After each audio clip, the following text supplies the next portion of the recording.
Hi folks, continuing with our deep dive into the first third. We're going to look at the push posture today, but let's start out by doing the squatting exercise again. Feet wider than shoulder wide, toes pointed out to the corners. As you squat, make sure your knees track the toes. So you squat and you stand up. Breathing in as you sit down, breathing out as you stand up.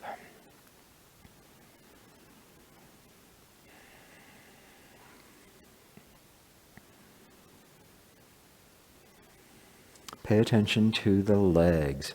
Watch how the thighs rotate out as you sit down and rotate back in as you stand up.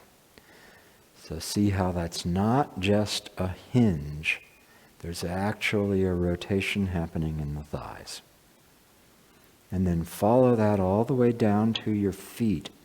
See how the rotation in the thigh is matched by a counter rotation in the calf.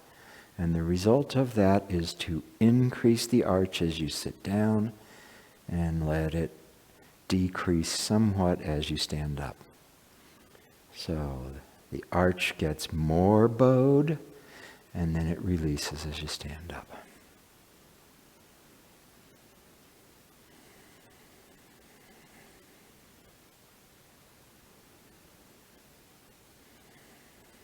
Feel what happens in the heel and the ball of your foot. It's as if they roll towards each other when you squat and roll away from each other when you stand up.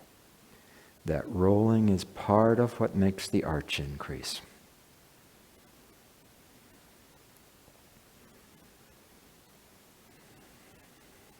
Notice how the diaphragm moves. As you breathe in, it drops. As you breathe out, it rises back up and makes its arch.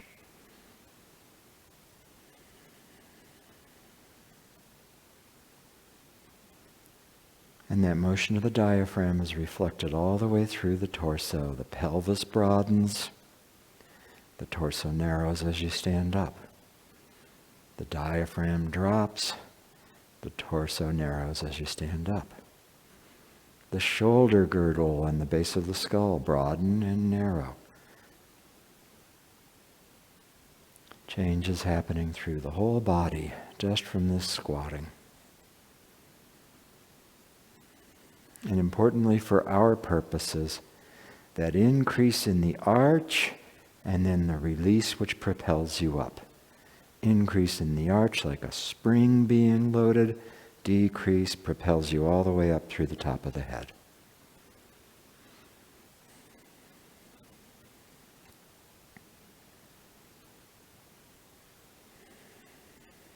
A couple more times.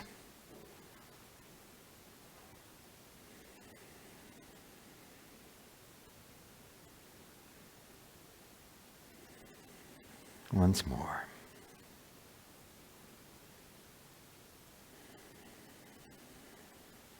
Great, take a break. So working on these drills gives you an opportunity in a pretty simple choreography, a pretty simple exercise to actually see how the kinds of changes that we talk about will happen in your own body and to become good at those and eliminating any barriers of tension or tightness that are keeping that from happening. So, there's lots of things that can happen. Your knees can fall in. If your knees fall in, it certainly won't increase the arch. And so if you notice that you're doing this and your knees aren't going right along the line of your toes and you're not getting the increase and decrease of the arch, then this exercise gives you a way to work on that. As you get that feeling of the whole leg being something actually dynamic that's loaded at the bottom and can release as you come up, you'll see that same change happening through the body. You'll feel the whole torso expanding and broadening as you sit down, and you'll feel it all coming up all the way right up through the rear crown of the head as you stand up. And so working on these drills, simple as they are, gives you a way to pay attention to particular changes, particular experiences that result in particular skills, gives you a way to pay attention to all of that, that then you can apply in the form. because all these same things are happening when you do the form. There's just more complication. Here, we're doing nothing. We're just sitting down and standing up. We're not turning. We're not doing anything. And there's all this stuff happening in the body. When you start doing the form, we're doing something complicated. There's all these other things happening, but those same changes, that same thing of loading the arch and allowing it to release, of the changes happening through the leg, of the torso broadening and narrowing, of the breath being coordinated with what it is that you're doing, all those same changes happen in the form. And the form is complicated, so it's hard to keep on top of it. So working on these little drills is a great way to get those skills just within reach, so that when you layer the complication of the form on top of it, you're still doing those, rather than having the form take you away from authentic movement, from actually relating to ground, from having the changes work through your whole body. Because you're trying to do this complicated thing and you manage it externally, and then suddenly you're not doing Tai Chi anymore. So the drills are great. Spend time working on them. Let's do this another couple seconds. I won't really talk, and then we'll do a first third. So go ahead. Watch all the changes. Work through them yourself without my prompting.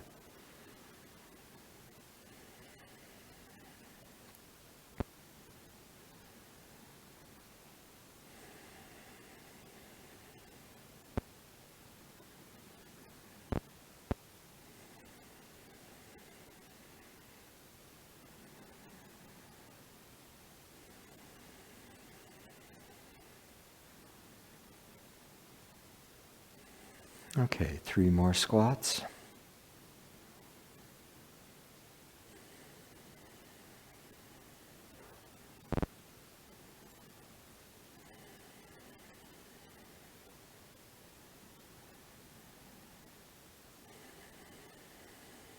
Great. And so now, here's the place where the rubber meets the road in solo practice, where you see what you're really doing when we do the form. Can you keep any of this awareness?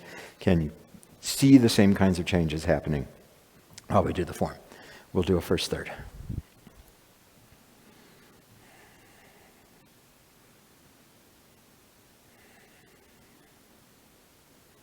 And go ahead.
So we're at push now as we've been working through the first third.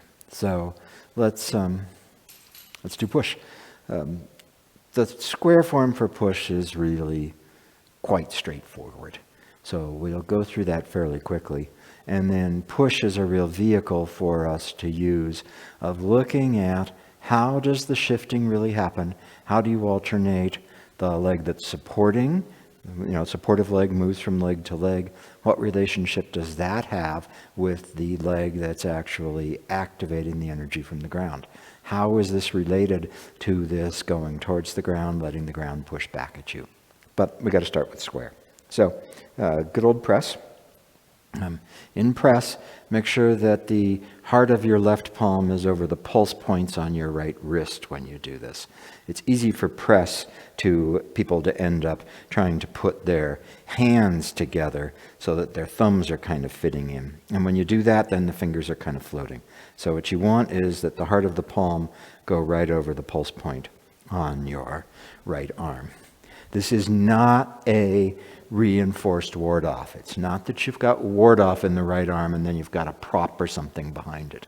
The two hands come together to make press. So the first thing you do is you sit back. As you sit back, the two hands turn palm down and you're going to be in a shape like this. This is what we call the prow of the ship. So that you've got the palms are down, the fingers are pointed towards each other. There's a rounded, deflecting angle on the forearms. So come back into press. Let the palms turn down. As you sit back, the hands separate. The arms are stretched out. Then allow the elbows to fall so that the hands come close to you. This is the checkpoint where you should be 100%. So you want to make sure at this point that you're really all the weight in the back and that your hands are as if held from above. The palms are facing out, not towards each other. I know some people do that variation, but get them facing out, not towards each other, and let the feeling of the elbows drop into your rear root so that it's pretty easy to pick up your front foot. So take a break. So, the pieces are straightforward. I'm here at the beginning. I sit back and I'm moving away from my hands. It's not that I'm pushing the hands out. The hands are staying in space and I'm moving away from them. And when I move away from them, I get to this place where the arms are outstretched and it is a diverting. If I came in towards Beth, her hands would divert me on either side of her. So you want to have that. Then, you won't be 100% here yet. Then sit down, let the arms relax and drop back towards you so that you're really 100%. And from there's nothing much to it. You just shift forward and allow that shifting to bring the hands slightly further out. That shifting forward, the hands aren't just held. They don't just stay exactly the same, nothing changing. As I shift forward, the motion comes through my body and will end up moving the hands slightly further away from me. But I also don't push them out. So beware of the final motion in the hands happening because you just moved them. And when you get to the end, make sure that the palms are vertical so that the heart of your palm is facing out in front of you, not down. There's a real tendency for people to do push so that they end up at the end with their hands down. You see here, my palms are facing the ground in front of me. Not that. The elbows are dropped. The palms, heart of the palms is facing out, not down. So let's do that a couple more times. Square form, getting the checkpoints, and then we'll look at how do you bring some life to that. So starting out in press, heart of the left palm over the pulse point in the right arm. The two arms feel like they've come together. Sit back, both palms turn down. As you're sitting back, the arms are extended. You've got the prow of the ship. Sit down into the rear leg. Allow the elbows to drop. 100%. Really check it. Make sure you're truly 100%. Shift forward from the rear foot through to the hearts of the palms, arms expanded away from you. Right when you reach the 70-30, the hands stop moving and the palms are pointed out, not down towards the ground, not at 45 degrees, pointed out. Back to press. The two arms have joined to become one. Sit back, palms down, prow of the ship, arms are extended. Allow the elbows to sink into your rear root. 100%. No weight. Check it. Shift. Arms expand away from you. The hands finish moving when you stop moving. Once more. Press. Moving away from your hands, palms turn down. Releasing the arms, elbows drop into rear root. 100%. Shifting forward. Motion expands the arms. Everything arrives together. Palms pointed out, not down. Great. Take a break. So, choreographically, this one's simple. We already know 70-30s. You know to keep beautiful ladies' wrist. You're not turning the waist. It's really pretty straightforward. So a great thing about that is that gives us a chance to work on how the shifting really happens. And as we look at that, that'll bring roundness and life into this move, and it'll change a few of the checkpoints very slightly. So, as we're always saying here, you have to have the square. You really need to put the time into it, because it is so easy to not actually be quite separated here that you don't realize until you try to pick that foot up, and then you have to move your body. Right, I was about here, and you can see if I try to pick that foot up, it just falls back down to the ground. So in order to pick it up and float it, I have to move my body back several inches, and then I can pick it up and float it. And when you come forward, it's really easy for the hands to drop down. This feels softer. So you know the palms need to be vertical, so it's going out. Getting the square will help you work those things. Then there's the issue that Maggie calls engraving it in stone, doing it exactly the same every time, and you end up with a stone carving of Tai Chi rather than the living, breathing creature of Tai Chi. So, you got to work both sides of this. So let's do the shifting in and out of a 70-30 work again. We did this on Tuesday for the going into press. It applies every place. Press to push is the canonical place to work on it. So we're going to review it again here. I did it for Tuesday's class so that we had a preview. So put your feet in a 70-30. Start out in the back. What happens is you release, which brings you down and forward. Right when you hit 50-50, the stability leg changes from rear leg to front leg. Now you're standing on the front leg. You tap the ground with your rear foot, and that helps you come into the 70-30. Now you sink down into your front foot, which starts to move you back. Right when you get to 50-50, change stability in the rear leg, and now allow the front arch to release, which will bring you back. So sitting down, moving forward, changing which leg you're standing on. Action comes from the rear leg, takes you into the 70-30. Sitting down onto the front leg starts to move you back. Stability changes to the rear leg. Action comes out of the front leg, which takes you back. So sinking down through your rear thigh, down through your rear calf to the ground, coming back up through the rear calf, through the rear thigh. Down through the front thigh, down through the front calf, coming back up through the calf and the thigh. So once more, sinking. Allow the ground to come back and take you into the 70-30. Sinking starts to move you back. Allow the ground to come back up, takes you 100% back. Take a break. Do it on the other side. Starting in the back. Sit down, which starts to move you forward, takes you to the 50-50 place. Ground rebound comes through the rear leg, takes you to 70%. Sit down, takes you back. When you hit 50-50, ground comes through the front ground, takes you all the way back. Sitting down, you're standing on the rear leg. At 50-50, stability becomes the front leg. Rear leg moves you to 70%. Sit down, you're standing on the front leg. 50-50, you shift to the standing on the rear leg. Action comes through the front leg, takes you back to 100%. Again, down through the thigh, through the calf to the ground, back up through the calf, through the thigh, 70%. Down through the front thigh, through the calf to the ground, back up through the thigh, through the calf, through the thigh, takes you back to 100%. One more time. Towards 50%. Stability changes to the 70-30. Sitting down towards 50%. Stability goes to the rear, coming back up the front leg. Take a break. You can't do this too much, because what you need to do is you need to figure out that interplay between which leg you're standing on. You only have one leg. That's the leg that the weight is in. And that changes right at the 50-50 point.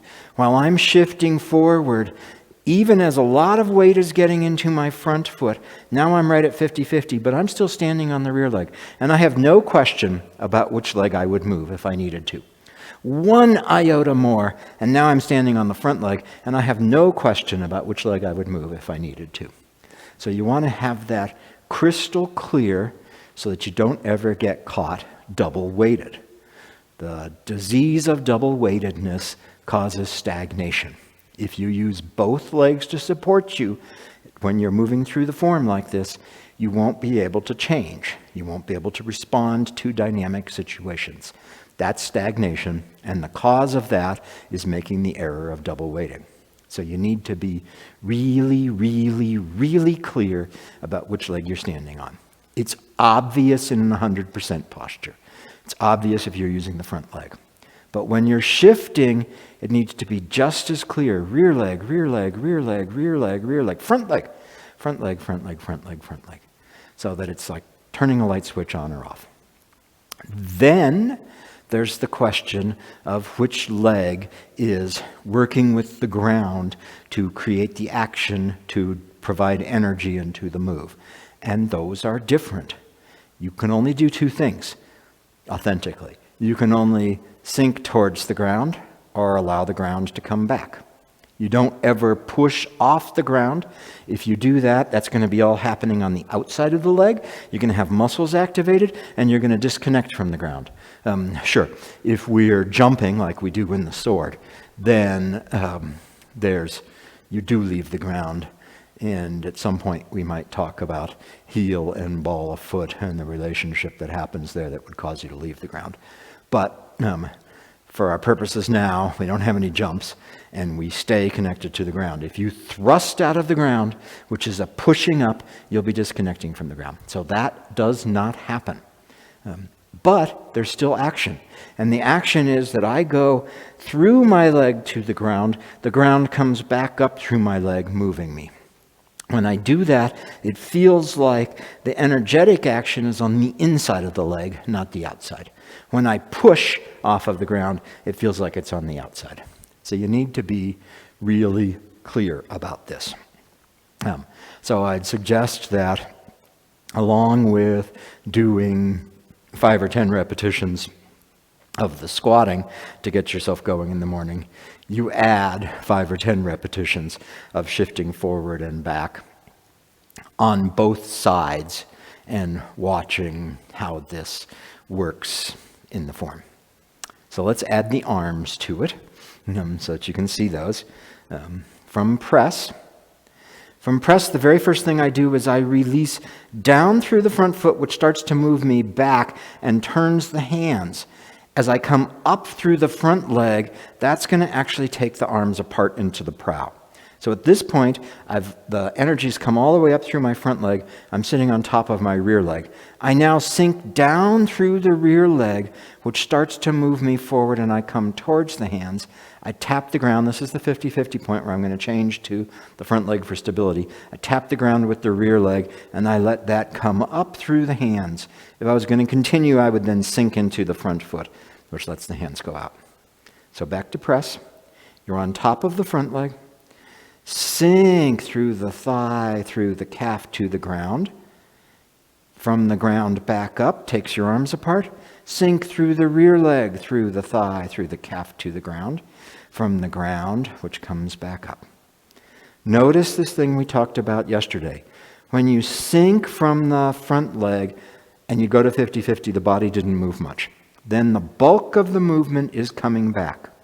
As you come forward towards 50-50, that's the bulk of the movement towards the 70-30, and then the last bit doesn't move the torso much. It will move your hands.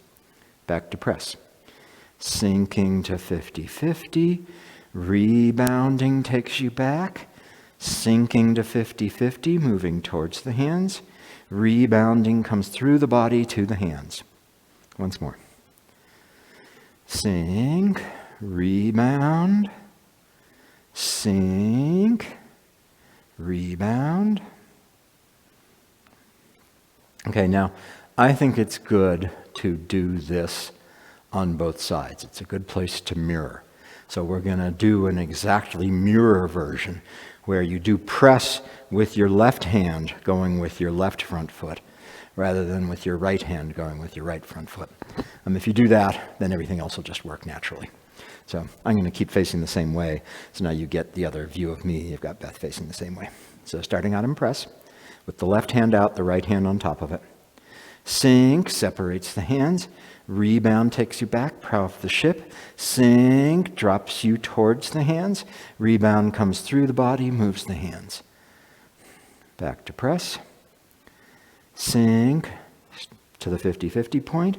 From the front foot back, sink to the 50-50 point. From the rear foot forward. Once more. Backwards press. Sink. Comes through the body. Sink. Comes through the body. Take a break. So I want to keep emphasizing through the body, not throwing the meat around. So when you're doing this, particularly those places where the torso doesn't move very much, where I'm shifting, as I shift down, the torso didn't move a lot. Now as the rebound comes through my front leg, the torso moves a lot. As I sit down on the back leg, the torso moves a lot. When the rebound comes through the body, the torso doesn't move much. So you want to actually find that, because those places where the torso doesn't move much, particularly coming into a 70-30, are places where you allow the energy to go through you rather than throwing you around. So if you end up doing this and you're sitting back and you come forward and then there's a big motion in the body, you can see as I'm doing that, I'm disconnecting myself from the ground. I'm thrusting. I'm making that happen. So don't do that. No. Notice those places, quiet the body, and feel it going through you. Now, the last thing I want to talk about is this way that the arms move. And this is the subtle difference between the square and the round.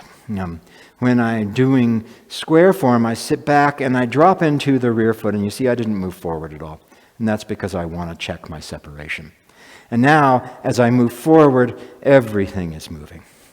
When I'm doing round, I come back, and at this point, as the arms are dropping, I'm actually starting to move my body towards them because I'm going to the 50-50 place. And then the last bit, as the rebound comes through my rear leg, it just goes out through the hands. It doesn't move my torso much. So that's a little difference in a checkpoint. If we're going to do square forming where we're checking separation of weight, we're going to sit back and allow the elbows to drop into the rear root. That's what I'll usually say. Check your separation. And then shift forward. Everything goes together. When we're doing round, I'm going to sit back, and as I drop, watch my torso. The torso actually starts to come forward towards the hands. So it's not that I'm pulling the hands towards me. It's that I'm moving towards the hands. And then I let it come up from the rear leg and out through the palms. So I'm going to turn it over to Beth, who's going to work some more on this. Press into push, one of the primo spots. So I want to emphasize that the purpose for these exercises is so you can bring all this attention to what's going on, trying to feel things. Once we're doing the form, you're not busy tracing the motion and all that stuff. We can, as a separate exercise, having all this, you give in, the hands start to come apart, the energy's coming back up through you as the back leg is holding you, and then as the hands drop, the body is moving toward the hands because you're shifting toward 50-50, and then as you come forward, there's a release out of the back leg, and that's what sends the energy out and all that stuff.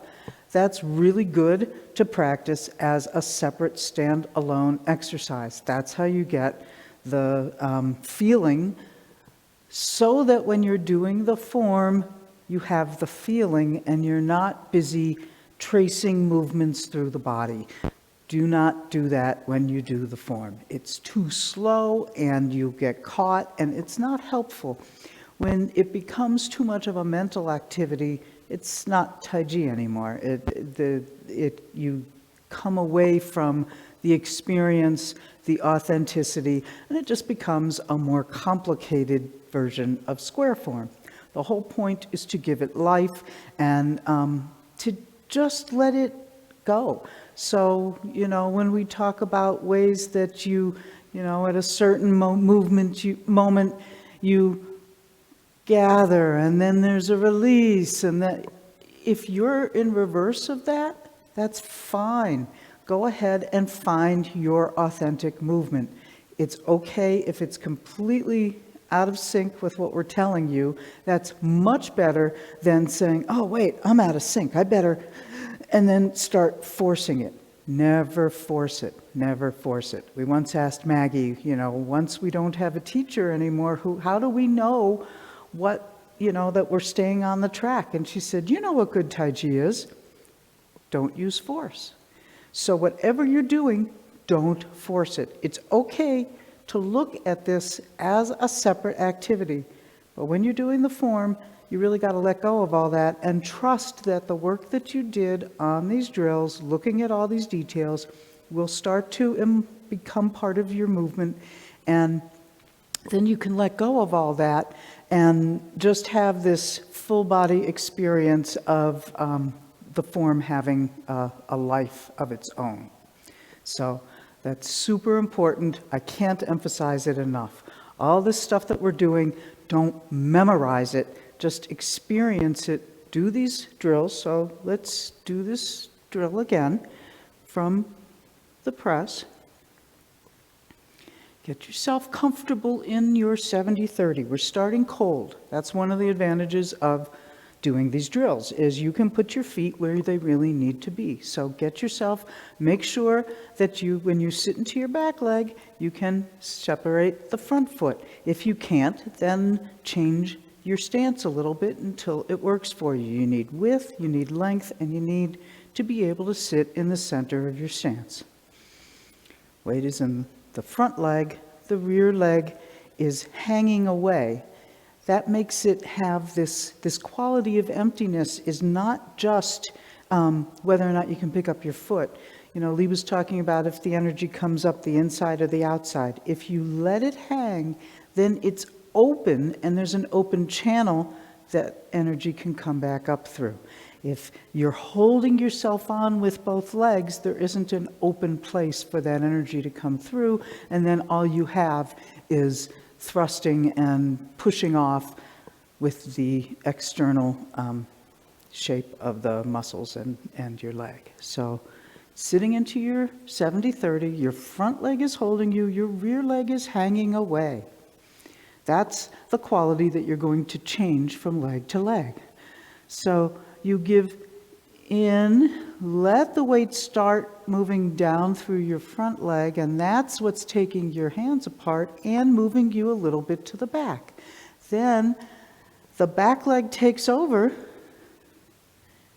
and the front leg's emptiness allows you to get that energy that moves you. So just come back to your 70-30.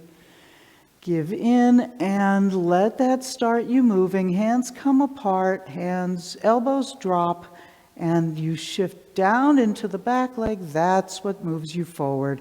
Now your front leg is ready to take your weight. It stabilizes you, and the back leg releases the energy from the ground out to your hands. One more time.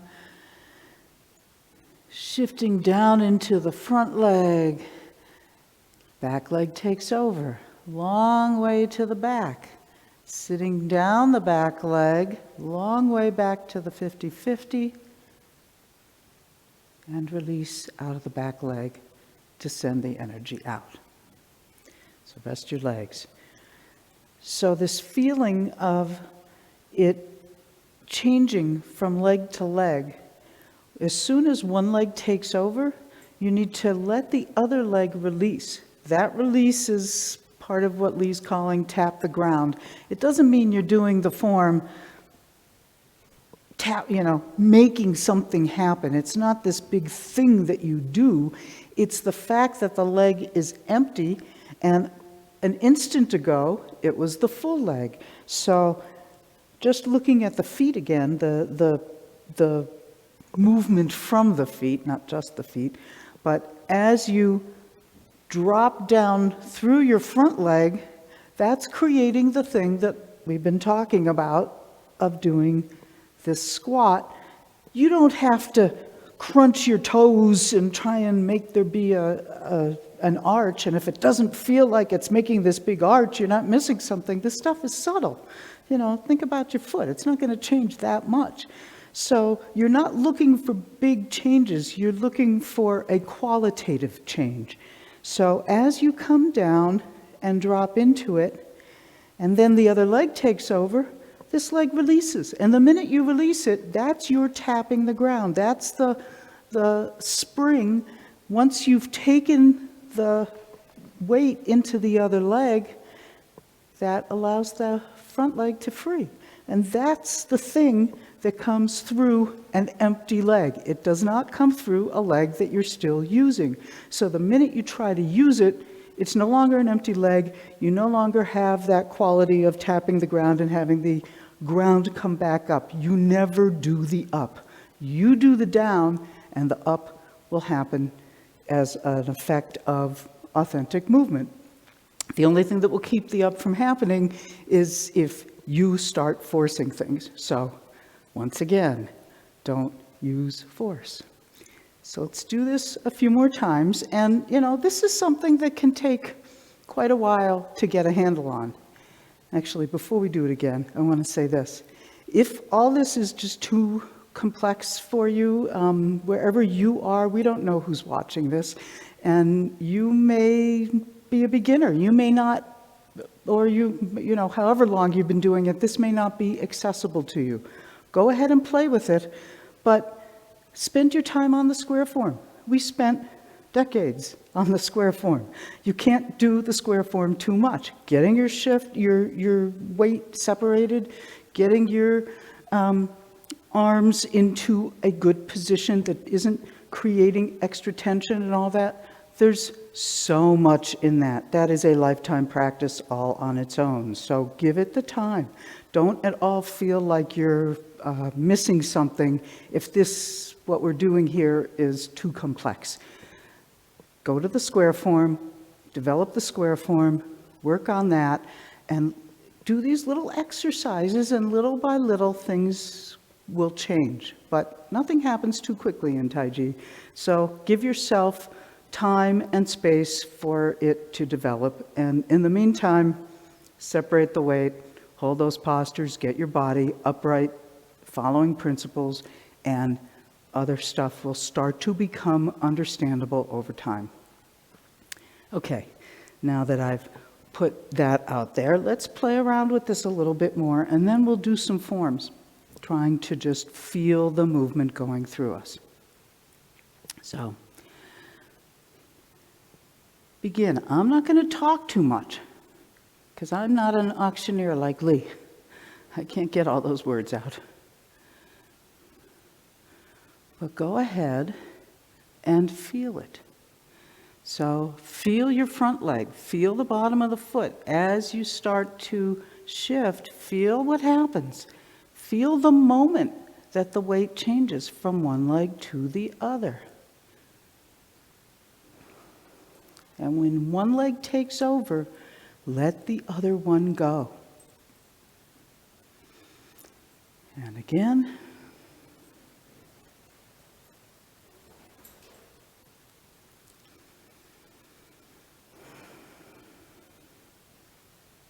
Once more. Giving in. That starts everything happening. free leg is the one that can send energy through it.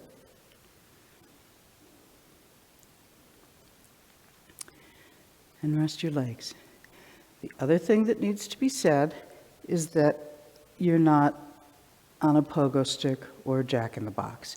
You may feel like you need to be making it big in this exercise to feel it. So you can give in, and then as you sit back, feel it come down and go up, but you don't want to do that for very long. It's not something that you're bouncing around with. As everything's changing, you want it to change through you. If I'm doing a lot of up and down, then it's actually getting caught in my legs. It's not moving through me. So go back to square form and get yourself all the weight in the back leg, sitting down, nice and comfortable at a height that you can keep when you come forward. And then when you come forward, it isn't I sit down and then I bounce back up to come into the final posture. The final posture should have a nice deep crease in your front hip joint. And so it's not something that you're relieving pressure by jumping around. You want it to run through you, not throw you around. I know we keep saying this, but I don't know that we can say it too much. It's really tempting to gather and pull back and drop and come back, and then it's all being driven by the legs. So be careful with that. I want to do the form up to push, just as much as we've been working on for the past couple weeks, several times. And we'll just do it. I may say some things, but I don't want to stop your motion with my words or try and get you to coordinate with whatever I'm saying, and then it becomes inauthentic. Then you hold or you rush to meet up with me. So we're going to do it. You can follow along with us. I'll say as little as possible, at least until something comes up for me, and then we'll stop and talk about it. But I want you to find your inner movement, your inner flow. Don't be tracing things around and worrying about it. We just spent all this time. I don't expect you to get it in this hour or 2 hours or whatever.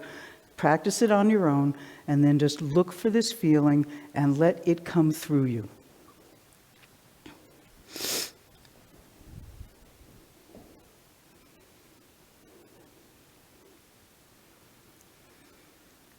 And begin.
And let's do it another time.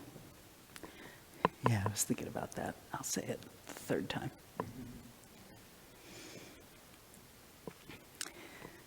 So just observe how your body moves using the drills we've been working on as an experience.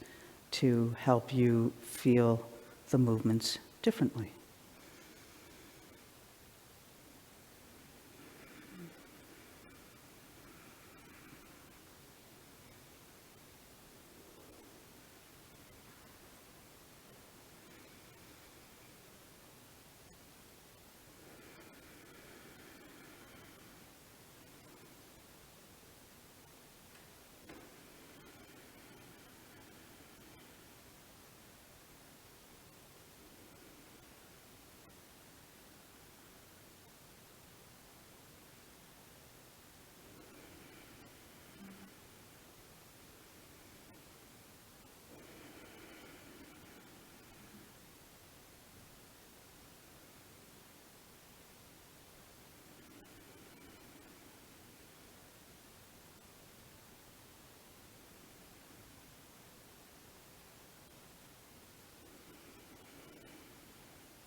And take a break a moment.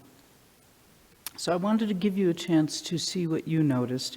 And one of the things I'd been commenting to Lee after we'd been doing all these squats is that that's exactly what happens in the very first thing that you do. So you're standing with your feet in a V, and the first action to start the form is to drop down into your right leg.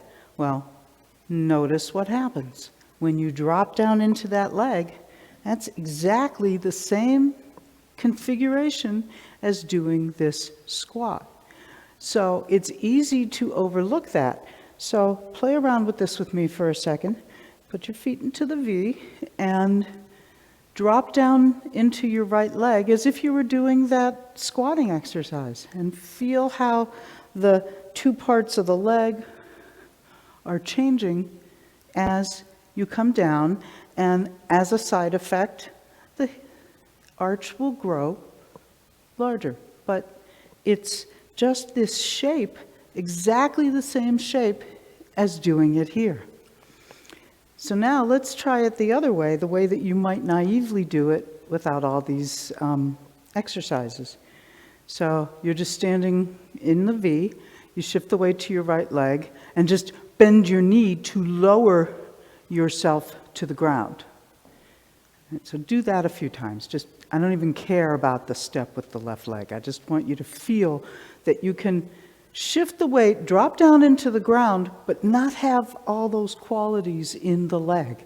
You can just lower yourself to the ground. So do that and feel that, and then do it as if we're doing that squatting exercise. And notice how much more is happening as it drops you still drop yourself lower to the ground, but you're not just on a car jack or something that sends you down, but actually everything is changing through the leg, down to the foot. Your relationship to the ground is changing. All that is driven right there at the very start. You may also notice it once we're in the back leg and turning. You could just turn over that leg, or you can turn over it in a way that keeps those parts of the leg changing as you turn. And that's the sort of thing that we want these drills to start bringing your awareness to, so that when you're doing the form, you use your body in a more complete way. It's not simply lowering yourself to the ground and, putting your feet in the right place, although that's a good place to start, but that these changes that we're looking at in these exercises really do play out, and you don't have to make it happen. You just have to notice the feeling and realize that it's available everywhere. So let's do some more. And there's a little clue about how you can use these drills to inform your form without being busy making all this stuff happen. It will happen. You just have to let it. And begin.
And let's do it another time.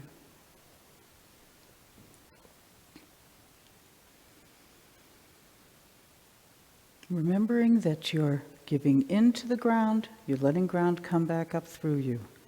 Your whole form is breathing, expanding and releasing all the time. Just keep it going, make it authentic for you in this moment.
And rest your legs.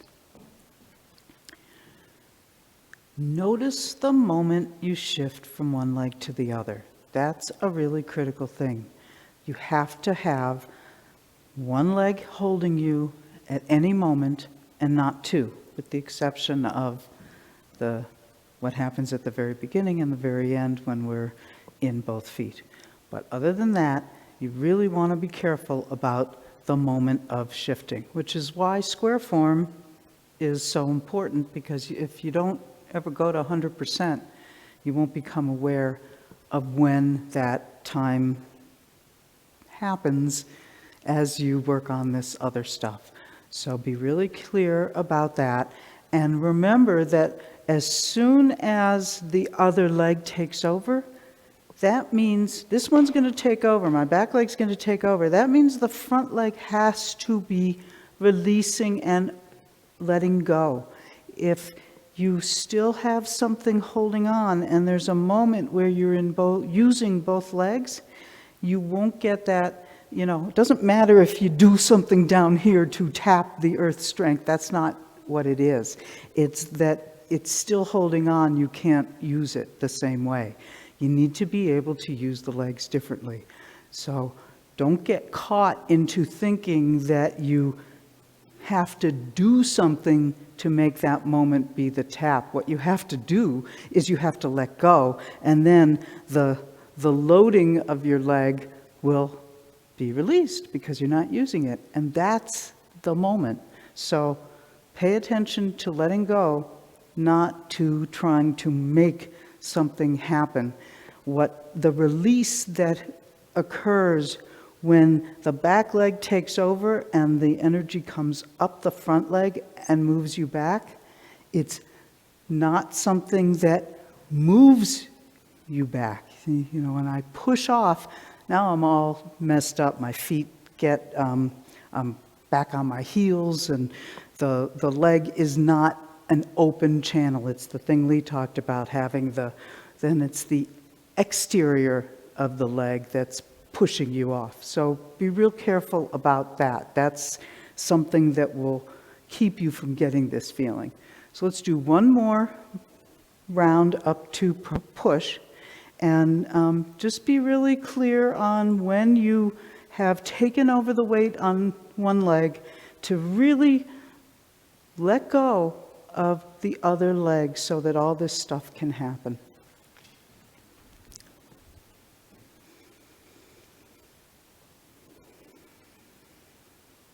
And go.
Okay. So keep playing with that. You might notice that it's an extra challenge to turn in the back foot in a 70-30. That's one of the reasons that it's so useful to just look at it in this place. You don't have to turn the back foot in. When you start to discover how that works, it will tell you what's going on when you turn in the back foot. So do the drills.